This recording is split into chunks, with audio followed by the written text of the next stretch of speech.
Good evening. നമുക്കറിയാം ഇത് ഇലക്ഷന്റെ കാലഘട്ടമാണ്. നമ്മുടെ ഇടയിൽ നമുക്ക് ഒത്തിരി സുപരിചിതരായ സ്ഥാനാർത്ഥികളുമുണ്ട്. എന്നാൽ ഇന്ന് എൻ്റെ കൂടെയുള്ളത് നമുക്ക് ഏവർക്കും സുപരിചിതനായ, നമ്മുടെ ഏവരിലെയും പ്രിയങ്കരനായ നമ്മുടെ മുൻ ഗ്രാമപഞ്ചായത്ത് പ്രസിഡന്റ് ശ്രീ KY വർഗീസ് ആണ്. ഈ തവണ ഇലക്ഷനിൽ 4-ാം വാർഡിൽ അദ്ദേഹം മത്സരിക്കുകയാണ്. നമുക്ക് ഏവർക്കും അദ്ദേഹത്തെ പറ്റി അറിയാമെങ്കിലും അദ്ദേഹത്തെ കുറിച്ച് കൂടുതൽ അറിയാനായി നമ്മുടെ തലമുറയ്ക്ക് ആഗ്രഹമുണ്ട്. ആയതിനാൽ ഇന്ന് നമ്മളോട് അദ്ദേഹത്തെ പറ്റി സംസാരിക്കാനായി നമ്മുടെ കൂടെ ഇവിടെ എത്തിച്ചേർന്നിട്ടുണ്ട്. നമുക്ക് അദ്ദേഹത്തിന്റെ വിശേഷങ്ങളെ അറിയാം. വിശേഷങ്ങളൊക്കെ അറിഞ്ഞു കാണുമല്ലോ. ഇപ്പോൾ ഞങ്ങളൊക്കെ നല്ല തിരക്കിലാണ്. പഞ്ചായത്ത് തെരഞ്ഞെടുപ്പാണ്. പലരും സ്ഥാനാർത്ഥികളാണ്. ഞാനും ഒരു സ്ഥാനാർത്ഥിയാണ്. 4-ാം വാർഡിൽ തുറവൂർ പഞ്ചായത്തിൽ മത്സരിക്കുന്നു. യുവജനങ്ങളൊക്കെ എല്ലാം കണ്ടുകൊണ്ടിരിക്കുന്നു. എല്ലാവരുടെയും പൂർണ്ണമായ പിന്തുണയും സഹായവും ഉണ്ടെന്ന് എല്ലാവരും പറയുന്നു. എനിക്ക് ജയിക്കുമെന്നുള്ള ശുഭവിശ്വാസമുണ്ട്. വർഗീസേട്ടാ, എത്ര തവണ നമ്മുടെ 4-ാം വാർഡിൽ മെമ്പറായിട്ട് സേവനം അനുഷ്ഠിച്ചിട്ടുണ്ട്? 2 തവണ ഞാൻ 4-ാം വാർഡിൽ മത്സരിച്ച് ജയിച്ചിട്ടുണ്ട്. 1995 മുതൽ 2000 വരെയുള്ള കാലഘട്ടത്തിലും 2015 മുതൽ 2020 വരെയുള്ള കാലഘട്ടങ്ങളിലുമാണ് ഞാൻ മത്സരിച്ച് ജയിച്ചത്. 2015 മുതൽ 20 വരെയുള്ള കാലഘട്ടങ്ങളിൽ തുറവൂർ ഗ്രാമപഞ്ചായത്തിൻ്റെ പ്രസിഡന്റായിരുന്നു. പ്രത്യേകിച്ച് ആ കാലഘട്ടത്തിൽ ഒട്ടനവധി കാര്യങ്ങളാണ് നമ്മുടെ നാട്ടിൽ നടപ്പാക്കിയിട്ടുള്ളത്. മെമ്പറായിട്ടുള്ള ഒരു എക്സ്പീരിയൻസ് അല്ലെങ്കിൽ ഒരു മെമ്പറുടെ കർത്തവ്യം എന്താണ്, അതിനെപ്പറ്റി അറിയാനായിട്ട് ഞങ്ങൾ യുവതലമുറയ്ക്ക് ആഗ്രഹമുണ്ട്. അതിനെപ്പറ്റി ഒന്ന് വിശദീകരിക്കാമോ? ഇതിൻ്റെ ചോദ്യങ്ങളൊക്കെ വളരെ നന്നായിട്ടുണ്ട്. ചെറുപ്പക്കാർ എപ്പോഴും ചോദിക്കുന്ന ഒരു ചോദ്യമാണ് ഒരു പഞ്ചായത്ത് മെമ്പർ എന്തായിരിക്കണം എന്നുള്ളതിനെ പറ്റി. പഞ്ചായത്ത് മെമ്പർ ആയാൽ ചെയ്യേണ്ടത് ഗ്രാമസഭ സമയാസമയങ്ങളിൽ വിളിച്ചു ചേർക്കണം. ജനങ്ങളുടെ ആവശ്യങ്ങൾ എന്തൊക്കെയാണെന്ന് ഗ്രാമസഭകളിൽ ചർച്ച ചെയ്യപ്പെടണം. ആ ചർച്ച ചെയ്യപ്പെടുന്ന നിർദ്ദേശങ്ങൾ സർക്കാരിൽ നിന്ന് കൊണ്ടുവരാവുന്ന എല്ലാ പദ്ധതികളും കൊണ്ടുവന്ന് നാട്ടിൽ ജനങ്ങൾക്ക് നടപ്പാക്കി കൊടുക്കണം. ഇതുകൂടാതെ നമ്മുടെ നാട്ടിലെ വഴിവിളക്ക്, പ്രധാനപ്പെട്ട കേസ് വഴിവിളക്ക് കത്തിക്കാനുള്ള സംവിധാനം ഉണ്ടാവണം. റോഡ് പൊട്ടിപ്പൊളിഞ്ഞു കിടക്കുന്ന റോഡുകൾ നന്നാക്കണം. കുടിവെള്ളം ജനങ്ങൾക്ക് എത്തിക്കാനുള്ള സംവിധാനം ഉണ്ടാക്കണം. ആരോഗ്യ പ്രശ്നവുമായി ബന്ധപ്പെട്ടുള്ള മറ്റ് സംവിധാനങ്ങൾ അത് ജനങ്ങളിൽ എത്തിക്കണം. സർക്കാരിൻ്റെ എന്ത് പദ്ധതിയാണെങ്കിലും അത് നമ്മൾ കൊണ്ടുവന്ന് ജനങ്ങളിൽ എത്തിച്ച് ആ കാര്യങ്ങൾ ജനങ്ങളിലേക്ക് എത്തിച്ചു കൊടുക്കുക എന്നുള്ള ഒരു പ്രധാനപ്പെട്ട ദൗത്യമാണ് പഞ്ചായത്ത് മെമ്പർ.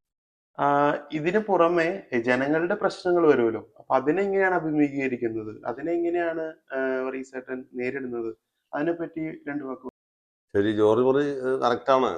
ഇപ്പോൾ പറഞ്ഞ കാര്യങ്ങൾ കൂടാതെ വേറെ ഒട്ടനവധി വിഷയങ്ങൾ ഓരോ കുടുംബത്തിലും ഓരോ വ്യക്തികൾക്കും ഉണ്ടാകുന്നുണ്ട്. അടിയന്തര സ്വഭാവത്തിൽ പെട്ടെന്ന് ഒരു മരണം സംഭവിച്ചു, ഒരു ആത്മഹത്യ സംഭവിച്ചു, അത് ആദ്യം അറിയിക്കുന്നത് പഞ്ചായത്ത് മെമ്പറെയാണ്. ആ കാര്യങ്ങളൊക്കെ മെമ്പർ ഒന്ന് പരിഹരിക്കപ്പെടണം. അവരുടെ കുടുംബങ്ങളിൽ അല്ലെങ്കിൽ പ്രദേശത്തുള്ള വഴിത്തർക്കങ്ങൾ, മറ്റ് അയൽവക്കക്കാരുമായി ബന്ധപ്പെട്ടുള്ള മറ്റിതര വഴക്കുകൾ എന്ന് വേണ്ട ഏത് കേസുണ്ടായാലും പഞ്ചായത്ത് മെമ്പറെയാണ് ആദ്യം അറിയിക്കുന്നത്. അത് പരിഹരിക്കാൻ ആവശ്യമായ നിലപാട് പക്ഷം കൂടാതെ സ്വീകരിക്കുക എന്ന നിലപാടാണ് പഞ്ചായത്ത് മെമ്പറുടേത്. വർഗീസേട്ടാ, അപ്പോ ഈ പ്രസിഡന്റ് ആയിട്ടുള്ള ഒരു എക്സ്പീരിയൻസ്, അതിനെപ്പറ്റി ഒന്ന് സംസാരിക്കാമോ? ഞങ്ങൾ അധികാരത്തിൽ വരുന്നതിന് മുമ്പ് തുറവൂർ ഗവൺമെന്റ് ആശുപത്രിയുടെ ഒരു ശോചനീയാവസ്ഥ നിങ്ങൾ എല്ലാവരും അനുഭവിച്ചിട്ടുള്ളതാണ്. ഒരു ഡോക്ടർ അവിടെ ഉണ്ടായിരുന്നുള്ളൂ. ആ ഡോക്ടറാണെങ്കിൽ കൈക്കൂലിയുടെ അമരക്കാരനായിരുന്നു. പണം കണ്ടാൽ മാത്രമേ അദ്ദേഹം മരുന്നിന് കുറിപ്പടി നൽകുകയുള്ളൂ.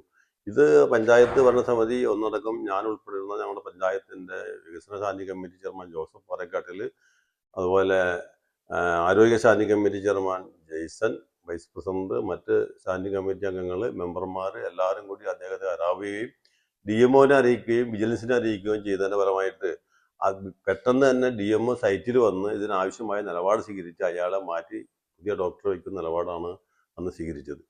അന്ന് ബഹുമാനപ്പെട്ട ഷൈല ടീച്ചറുമായി ബന്ധപ്പെട്ട് ഈ വിഷയം ആശയവിനിമയം നടത്തിയപ്പോൾ തന്നെ നമുക്ക് മിടുക്കനായ ഒരു ഡോക്ടറെ തൃശ്ശൂർ മെഡിക്കൽ കോളേജിൽ നിന്ന് ഡോക്ടർ അരുൺ B. കൃഷ്ണയെ ഇവിടെ അലോട്ട്മെന്റ് നടത്തി നമുക്ക് തന്നു. അവിടെ അതിനുശേഷം ആശുപത്രിയിൽ കെട്ടിടം തന്നെ നവീകരിക്കപ്പെട്ടു. പുതിയ പുതിയ ബിൽഡിങ്ങുകൾ, സംവിധാനങ്ങൾ, ഡോക്ടർമാർക്ക് ഇരിക്കാനുള്ള പ്രത്യേക റൂമുകൾ, ഇതൊക്കെ അവിടെ സജ്ജീകരിക്കപ്പെട്ടു. അവിടെ OP സംവിധാനത്തിൽ മാറ്റം വരുത്തി. പുതിയ പുതിയ ലാബ് സമ്പ്രദായം നമ്മൾ അവിടെ ഏർപ്പാട് ചെയ്തു. കുട്ടികൾക്ക് വാക്സിനേഷൻ കൊടുക്കാനുള്ള സംവിധാനങ്ങൾ അത് ഏർപ്പാട് ചെയ്തു. അതുപോലെ നെബുലൈസേഷൻ സംവിധാനങ്ങൾ അത് ഏർപ്പാട് ചെയ്തു. പ്രഷർ നോക്കാനുള്ള ഡിജിറ്റൽ പ്രഷർ സംവിധാനങ്ങൾ നോക്കുന്നതിനുള്ള സംവിധാനങ്ങൾ അങ്ങനെ ചെയ്തു. അങ്ങനെ ഒട്ടനവധി കാര്യങ്ങളാണ് ആ ചുരുങ്ങിയ നാളുകൾ കൊണ്ട് ഞങ്ങൾ ചെന്ന ഉടനെ ചെയ്തു തീർത്തിട്ടുള്ളത്. പറയിച്ചേട്ടാ 2018 കാലഘട്ടത്തിലാണല്ലോ പ്രളയം എന്ന മഹാദുരന്തം നമുക്ക് എല്ലാവർക്കും സംഭവിച്ചത്. തുറവൂർ ഗ്രാമപഞ്ചായത്തിലും അത് ഒട്ടേറെ ആശങ്കകൾ പരത്തിയിരുന്ന ഒരു കാലഘട്ടമായിരുന്നു. അതിനെ എങ്ങനെയാണ് അഭിമുഖീകരിച്ചത്? അതിനെപ്പറ്റി സംസാരിക്കാം. 2018 പ്രളയത്തില് നമ്മുടെ നാട്ടിലെ വിവിധ വാർഡുകളിൽ നിന്നും ഏകദേശം 9,000-ഓളം പേരെ 7 ക്യാമ്പുകളിലായിട്ട് നമ്മൾ മാറ്റിപ്പാർപ്പിച്ചു.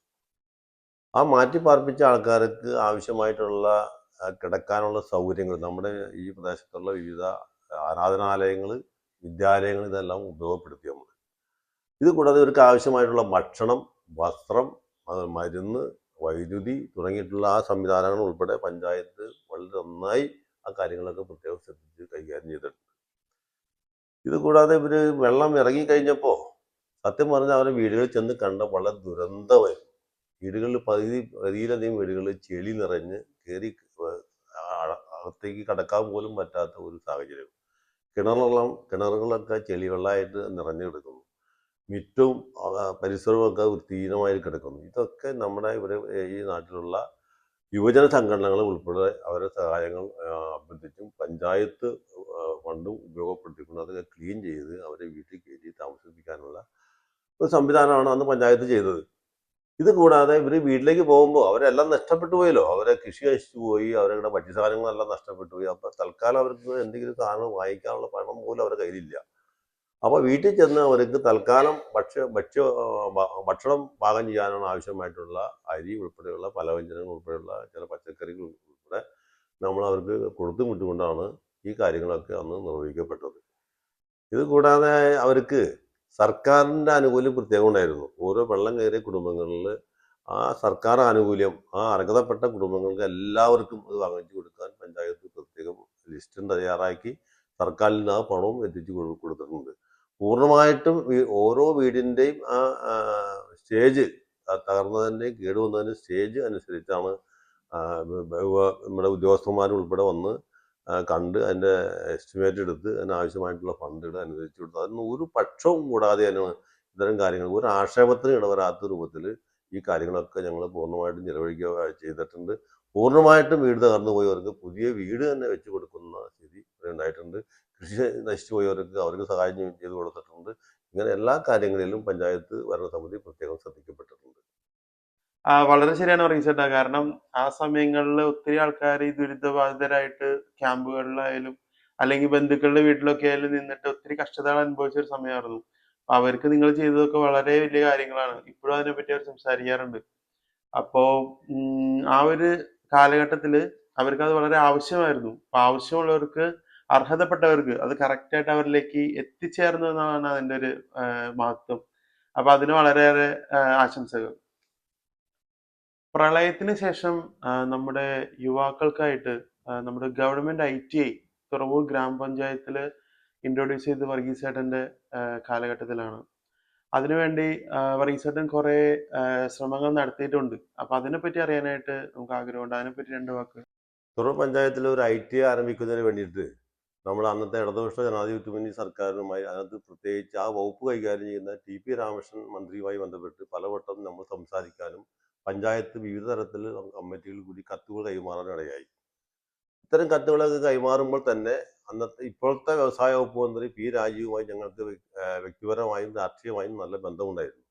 അദ്ദേഹത്തിന്റെ പിന്തുണ ഈ കാര്യങ്ങളിൽ എല്ലാത്തിനും ഞങ്ങൾക്ക് ലഭിച്ചിരുന്നു. അദ്ദേഹവും ഈ കാര്യം കിട്ടുന്നതിന് വേണ്ടിയിട്ട് അഹോരാത്രം പരിശ്രമിക്കുകയും ചെയ്തതിന്റെ ഫലമായിട്ടാണ് തുറവൂർ പഞ്ചായത്തിൽ AP കുര്യന്റെ നാട് എന്ന നിലയിൽ ഒരു ITI നമുക്ക് അനുവദിക്കപ്പെട്ടത്.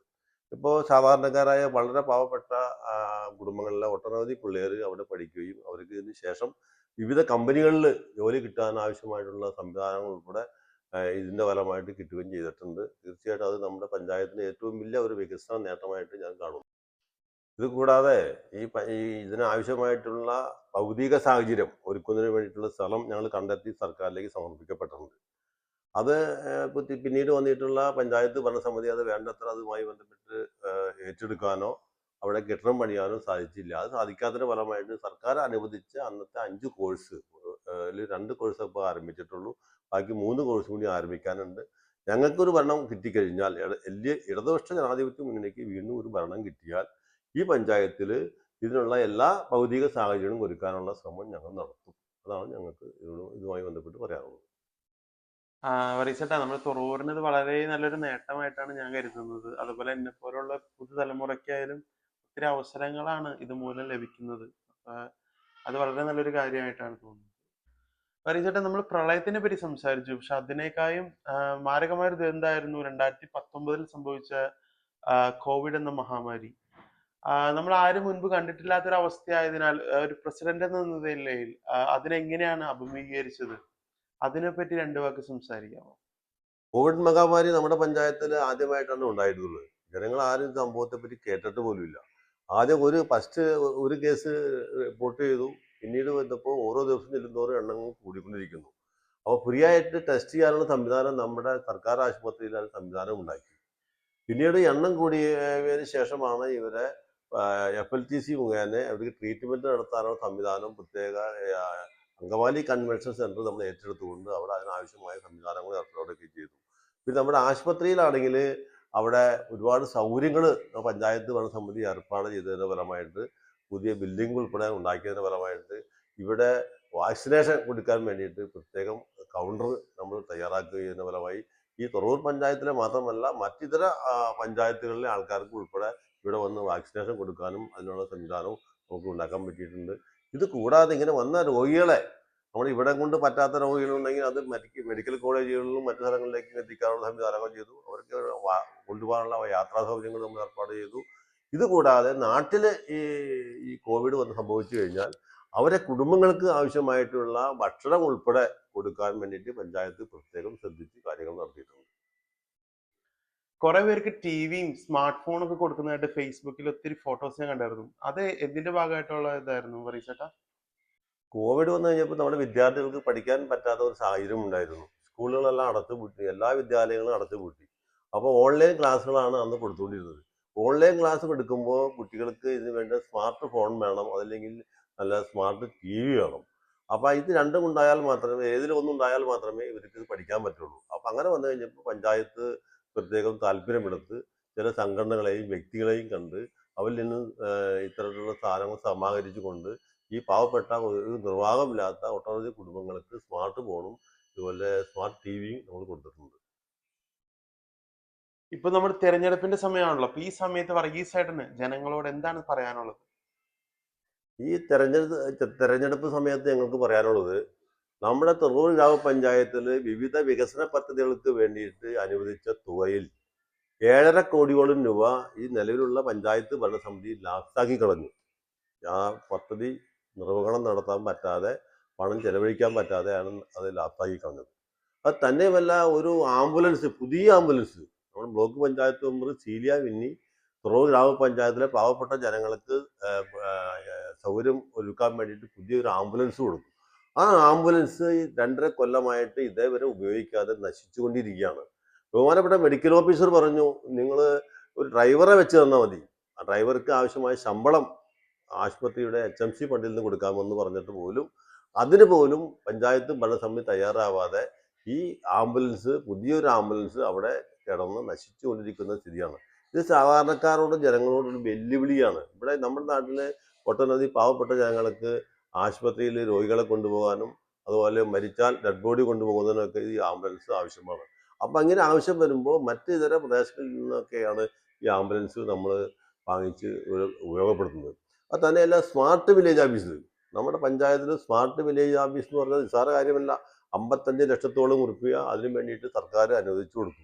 അത് ആ പണം ഉപയോഗപ്പെടുത്തിക്കൊണ്ട് ഒരു സ്മാർട്ട് വില്ലേജ് ഓഫീസ് പണിയാനായിട്ട് ഈ പഞ്ചായത്ത് ഭരണസമിതിക്കോ നമ്മുടെ സ്ഥലം MLAക്കോ ഇത് വേണ്ടിയിട്ട് പ്രത്യേകിച്ച് ഒരു കാര്യവും താല്പര്യവുമില്ല ചെയ്യുന്നത്. ഇടതുപക്ഷ ജനാധിപത്യ മുന്നണിയാണ് ഈ ഫണ്ട് അനുവദിച്ചു എന്നുള്ളത് കൊണ്ട് ഒറ്റ കാരണത്താലാണ് അത്തരം കാര്യങ്ങളൊക്കെ നടപ്പാക്കാതെ പോകുന്നത്.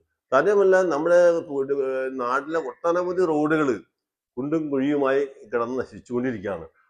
ഈ നഷ്ടപ്പെടുത്തിപ്പോയി ആ പണം ഉപയോഗപ്പെടുത്തിയാൽ നമുക്ക് ഈ റോഡുകളൊക്കെ നന്നാക്കി നല്ല സൗകര്യപ്രദമായി ഉപയോഗിക്കാൻ പറ്റും. അതുപോലെ ലൈഫ് ഭവനം ഇനി കിട്ടാത്ത കുടുംബങ്ങളുണ്ട്. അവർക്ക് വീട് വെച്ച് കൊടുക്കേണ്ട ആവശ്യങ്ങളുണ്ട്. അത് സമയാസമയങ്ങളിൽ ചെയ്യാൻ പറ്റാതെ അതും അങ്ങനെ തടയപ്പെട്ടുകൊണ്ടിരിക്കുന്ന സ്ഥിതിയാണ്. കാർഷിക മേഖലയിൽ കൃഷിക്കാരെ സംരക്ഷിക്കേണ്ട ഒരു പ്രധാനപ്പെട്ട ഒരു മേഖല ഗ്രാമപഞ്ചായത്താണ്. ആ ഗ്രാമപഞ്ചായത്ത് ഇത്തരം കാര്യങ്ങളൊന്നും വേണ്ടവിധം ശ്രദ്ധിക്കപ്പെടുന്നില്ല. അങ്ങനെ വിവിധ വികസന പദ്ധതികൾക്ക് വേണ്ടിയിട്ട് അനുവദിക്കപ്പെട്ട ഫണ്ടുകൾ 7.5 കോടിയോളം രൂപ ഈ പഞ്ചായത്ത് ഭരണസമിതി നഷ്ടപ്പെടുത്തി. ഞങ്ങൾ അധികാരത്തിൽ വന്നാൽ തീർച്ചയായിട്ടും ഒരു രൂപ പോലും പാഴാക്കാതെ ഞങ്ങൾ പൂർണ്ണമായിട്ടും സംസ്ഥാന സർക്കാരിന്റെ ഫണ്ട് ഉപയോഗപ്പെടുത്തിക്കൊണ്ട് ജനങ്ങൾക്ക് ആവശ്യമായ വികസന പദ്ധതികൾ, അതുപോലെ കൃഷിക്കാർക്ക് ആവശ്യമായിട്ടുള്ള സൗകര്യങ്ങൾ ഇതെല്ലാം ചെയ്തു കൊടുക്കുകയും അതിനാവശ്യമായ നടപടി സ്വീകരിക്കുകയും ചെയ്യും. തന്നെയുമല്ല, പഞ്ചായത്ത് ഓഫീസിൽ വരുമ്പോൾ ധിക്കാരപരമായ ദാക്ഷിണ്യത്തിന്റെ ഭാഷയിലോ ഒരാളോട് പോലും അങ്ങനെ പെരുമാറുന്നില്ല. ഞങ്ങൾ കക്ഷി രാഷ്ട്രീയത്തിന് അതീതമായിട്ടാണ് ഇതിനു മുൻപും പെരുമാറിയിട്ടുള്ളത്. അത് തുടർന്നും അത്തരത്തിലുള്ള നല്ല കാര്യങ്ങൾ ചെയ്തുകൊണ്ടും ജനങ്ങളെ സേവിച്ചുകൊണ്ടും ജനങ്ങളെ കയ്യിലെടുത്തുകൊണ്ടും അവരുടെ അഭിപ്രായം ശേഖരിച്ചുകൊണ്ടുള്ള വികസന പദ്ധതികൾ നടപ്പിലാക്കും.